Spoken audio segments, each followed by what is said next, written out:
नमस्कार, मैं मनीष मिश्रा। आप देख रहे हैं रिसर्च न्यूज़। अगस्त क्रांति का ये 5वां दिन आमरण अनशन है। यहाँ पर लगातार अगस्त क्रांति मंच के संयोजक की तरफ से यहाँ पर धरना दिया जा रहा है और कमलेश और सोनू को न्याय दिलाने के लिए इस तरीके से प्रयास किया जा रहा है, लेकिन प्रशासन की एक भी किसी तरीके से सक्रियता न दिखाना ये साफ जाहिर होता है कि अपराधियों को सज़ा और जो पीड़ित हैं उनको न्याय कैसे मिलेगा, ये एक चिंता का विषय है। भूख प्यास आंधी तूफान के बीच साथ ही यहाँ पर कई बार बारिश का भी सामना करना पड़ा। ये प्रशासन की इस तरीके की निष्क्रियता देखने को क्यों मिल रही? प्रशासन सक्रिय क्यों नहीं हो रहा है? आरोपी को सज़ा और पीड़ित को न्याय कब तक मिलेगा? अंग्रेज़ों से ज़्यादा जब क्रूरता समाज में और समाज में जो प्रशासनिक और राजनीतिक भ्रष्टाचार एक संगठित ये गिरोह है। राजनीति और प्रशासन का जब संगठित गिरोह काम करता है तो न्याय की अवधारणा गौण हो जाती है, बड़ा कठिन हो जाता है। और ये जो चीज़ें हो रही हैं, जब आप और हम खुला चैलेंज देते हैं कि आपने कूप कहाँ बनाया, नल कहाँ बनवाया। अब ये सोचिए कि इस घटना वक्त के वीडियो हैं, फ़ोटो है, सारी चीज़ है कि गाड़ी कौन है, चला कौन रहा है, किस बात के लिए विवाद हुआ। आज भी जोधपुर में पोकलेन चल रही है, जिस तालाब की बात है, आज भी लेबर नहीं लगे हैं। लेकिन प्रशासनिक व्यवस्था जो है राजनीतिक रिमोट कंट्रोल पे आ गई है और राजनीतिक लोग इसको, जो पहले हम लोग बचपन में कठपुतली का गेम देखते थे, वही कठपुतली की गेम की तरह इनको ये समझ रहे हैं। जो यहाँ के कलेक्टर और एसपी है ये समझ रहे हैं कि सत्य क्या है, लेकिन इनके जो आका हैं इनको करने नहीं दे रहे हैं और बाकी सब हिस्सेदारी का खेल है। आज आप समझ सकते हैं कि कमलेश की बूढ़ी माँ है, विधवा है, उसका साथ देने से इनको कुछ नहीं मिल रहा है, लेकिन हरीश का साथ देने से इनको कुछ मिल रहा है। जो सोनू उपाध्याय है उसका साथ अगर देंगे तो दवाई की व्यवस्था करनी पड़ेगी, डॉक्टर की व्यवस्था करनी पड़ेगी, कुछ खर्च करना पड़ेगा, लेकिन संजीव का साथ देने से पैसे मिल रहा है।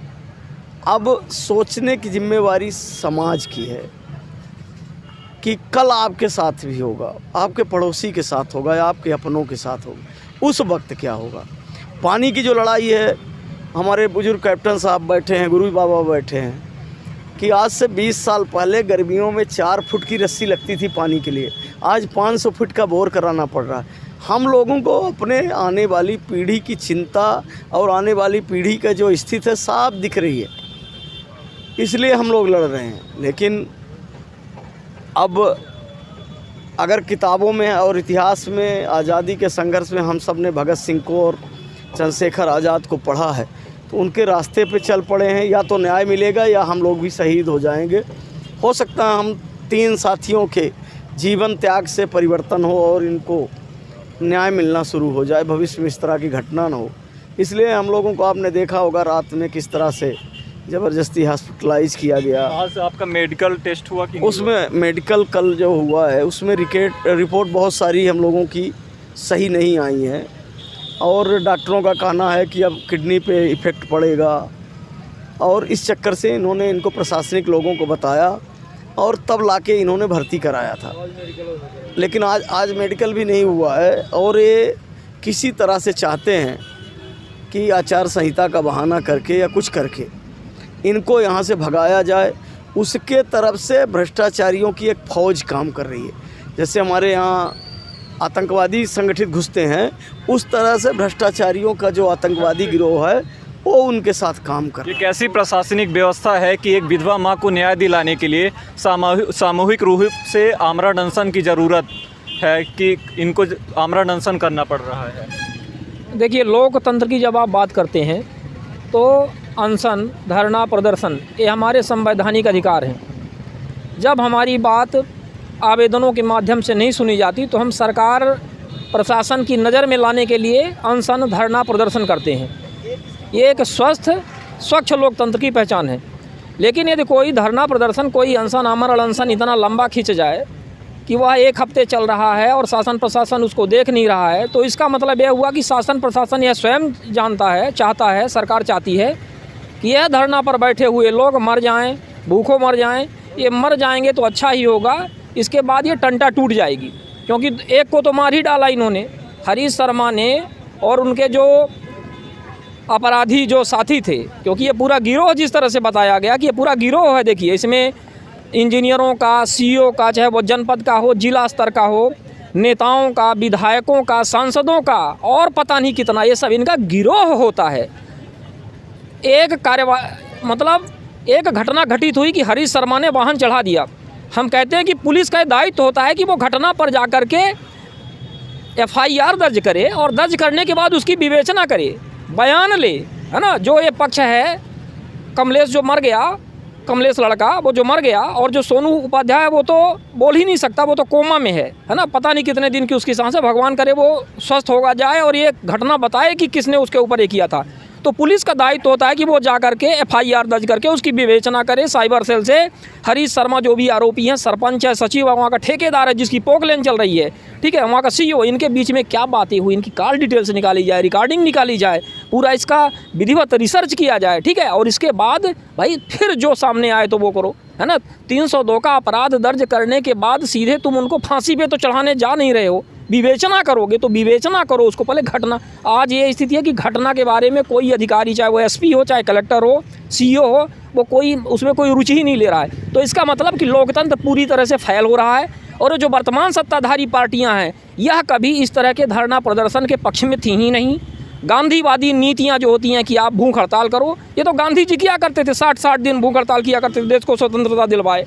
और ये तो विरोधी विपरीत पार्टियां हैं, ये तो उनको गालियां देते हैं। इनको जो चाहने वाले, मानने वाले हैं, ये तो गांधी को गालियां देते हैं, महात्मा गांधी को। जिस आदमी ने अपना सर्वस्व खो दिया, भूखों मर करके, हड्डी चमड़ा सिर्फ उसके शरीर में रहता था, ठीक है, और किसके लिए किया, हमारे लिए किया, हम सब के लिए किया। क्या ले गया वो अपने लिए? कुछ नहीं ले गया ना। तो वही जो संस्कृति है कि शांतिपूर्ण ढंग से लोकतंत्र में स्वस्थ स्वच्छ जो एक सिस्टम होता है, उसमें आप अपनी बात रखिए, तो उसी को दबाने का भरसक प्रयास किया जा रहा है। उसी को दबाने का भरसक प्रयास किया जा रहा है। सवाल इतना था कि आपने जो सवाल किए सिर्फ ग्राम पंचायतों में भ्रष्टाचार को लेकर हुआ। अभी आपने देखा जहाँ जो CEO हैं वो 10,000 की रिश्वत लेते पकड़े गए हैं।